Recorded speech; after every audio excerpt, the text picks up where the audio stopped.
வணக்கம். மின்கசிவின் காரணமாக தீப்பற்றி எரிந்து சேதமடைந்த இரு வீடுகள். கடலூர் மாவட்டம் விருத்தாச்சலம் வட்டம் கமாபுரம் ஒன்றியத்துக்குட்பட்ட கார்குடல் ஊராட்சியில் வசிக்கும் திரு நாராயணன், திரு விஜய் இவர்களின் இரு வீடுகளும் மின்கசிவின் காரணமாக தீப்பற்றி வீடு முழுவதும் எரிந்தது.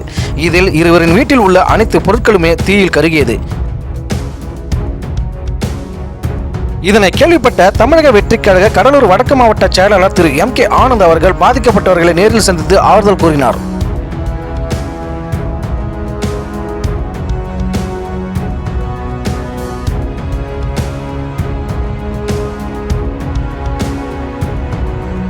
பாதிக்கப்பட்ட குடும்பத்திற்கு தமிழக வெற்றி கழகத்தின் சார்பாக கடலூர் வடக்கு மாவட்ட செயலாளர் திரு எம்.கே. ஆனந்த் அவர்கள் நிவாரணப் பொருட்களை வழங்கினார். அவருடன் மாவட்ட இணைச் செயலாளர் திரு சி. பன்னீர்செல்வம் மற்றும் மாவட்ட நகர ஒன்றிய பேரூர் கிளை போன்ற நிர்வாகிகளும் கலந்து கொண்டனர்.